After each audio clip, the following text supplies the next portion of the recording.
We are going to have another series of Impact Partners talk. We've talked today about light and power equaling water. That was great to hear from both Stephen this morning and then Brent right now, talking about how light can actually equal water, power can equal water. We talked about how light can equal food, and we're going to kind of stay on that theme, but we're actually going to talk about how light and power can create community. So next up, we've got Fabian Sánchez from World Central Kitchen. As a lot of you know, World Central Kitchen provides, they're a nonprofit, and they provide food, emergency food, and in the wake of disasters and humanitarian disasters around the world. And they bring food relief and community to people impacted by climate disasters, conflicts, and emergencies. And we've seen this not just in disasters, but in every day. When we did a study with those some of our partners in Honduras, and one of the things that we found was it's not just light, but it's community, right? It's the ability to walk next door to talk to your grandma. It's the ability, there were some young girls that were like, oh, we can flirt with the boys next door. But, that's something that when the light goes off, even if you have a meal, that's amazing. But if it's dark, it's hard to have community. So with that, please join us. Marco. Thanks, Megan. Hi, everyone. How's it going? It's so great to be in this room with so many inspiring thought leaders. I'm really bummed I actually didn't get to come a little earlier. I actually just drove from Los Angeles. I flew in from DC late last night and landed at 1 a.m. And I'm still here. I'm truly honored to be here, honestly. I think there's so much that I think all of us really want to say, have to say in regards to this topic, including myself. So I'll try to stick to time that I have. But, as Megan mentioned, I work at World Central Kitchen.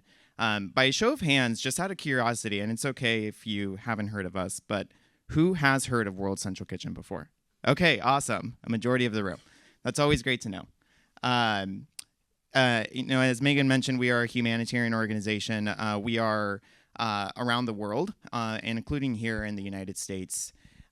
We were founded by celebrity chef Jose Andres. How many of you have heard of him? Awesome. Who is, just such a lively person overall and has a huge heart and a huge vision for the organization. And he has a saying that really embodies the work that we do all the time. And he says this in every media interview and every speech that he gives. And he always says, in the worst moments, the best of humanity shows up. And that always sticks to me because as I work in comms and as I'm thinking about how we frame the stories that we get from the field, it's always difficult to really capture the impact that we're making on the ground. And when we think about the worst moments, the question that comes to me is, what does that actually mean to show up for someone in their worst moment? Not as a policy or a program, but to truly show up.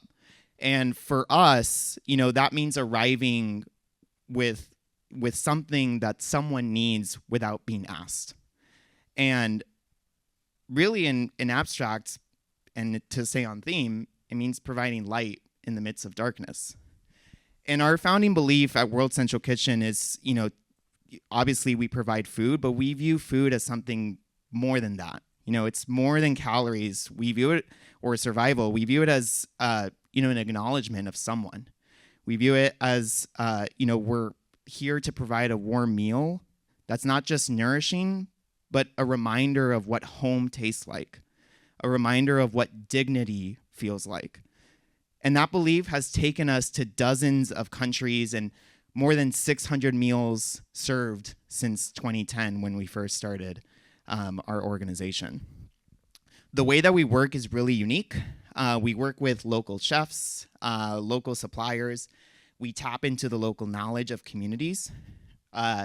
Contrary to popular belief, we do not parachute into a community with freeze-dried rations.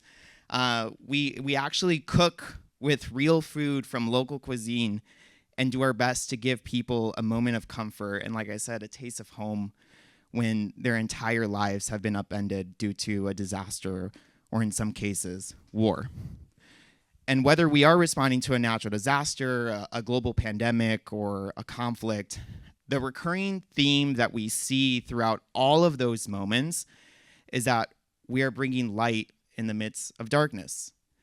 When Hurricane Helene struck in 2024, WCK deployed across the Southeast. We were in Florida, we were in Georgia, we were in North Carolina and Tennessee. All those communities, at some level, were cut off, roads were washed out, and power was gone for weeks in some places even months. And Unite to Light generously donated solar lights to us and chargers that our teams used on the ground during that response.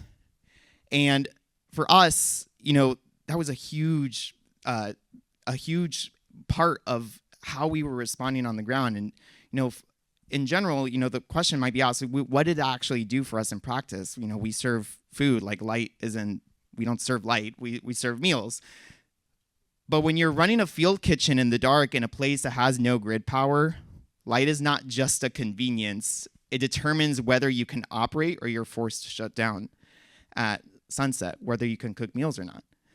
And that response and partnership ingrained in us the fact that really food relief and energy relief have to go hand in hand together, and that there are not separate problems, and they tend to arrive together, and they need to be solved together. And nowhere can that be seen more true than it can be seen in so many places around the world that we're operating in, and I can talk for hours because I see the 5-minute mark behind me. But nowhere can that be seen more true and starkly than in Ukraine, where the darkness is not only just a side effect of the war, but a deliberate part of it. And we have been feeding communities there since the start of the war, which began over 4 years ago. It's hard to believe. And we've been serving hundreds of millions of meals to families living under bombardment in shelters and basements and train stations as they're fleeing their homes. As I'm sure all of us have been following, Ukraine's energy infrastructure has become increasingly under attack, from power plants to heating systems. We've seen how this really impacts people, especially this past winter when we've seen the darkness below freezing temperatures really impacting the way that we can operate on the ground.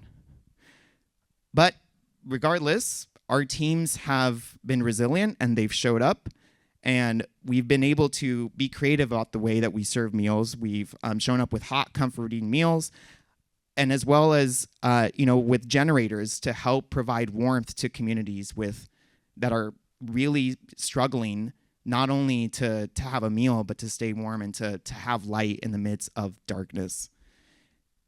And we've seen what darkness, how darkness can be used as a weapon of war in the communities that we've been serving in Ukraine. A plate of food for us means so much more than just providing nourishment. It really is about the dignity, as I mentioned. It's about the warmth. It's about acknowledging someone's existence and the fact that we can provide just a little bit of light when there is so much pain and so much darkness going on around them. And for us, we also think about what this truly means in our day-to-day. Think about what darkness really takes away. It takes away the ability to move safely, to find your children, to form a line on food without chaos, to the ability for our kitchen teams to safely prepare meals.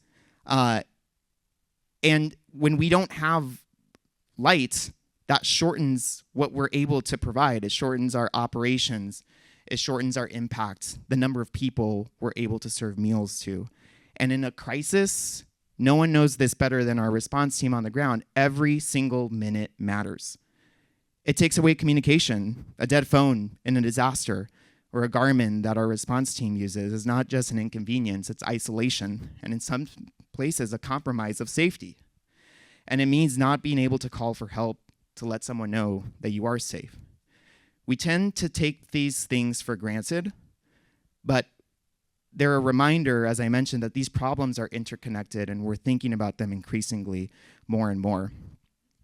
And maybe less obviously, but darkness takes away the feeling that the situation is temporary, that things can get better, that even just a single solar light in a tent can do something more for a community, that it can provide a little bit of hope or a little bit of normalcy in the midst of something that has been absolutely devastating.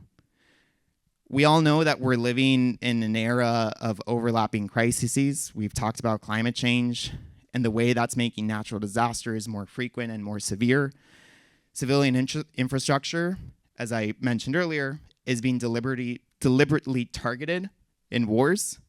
And the gap between humanitarian organizations and what we can do on an actual day-to-day is continuing to grow more and more.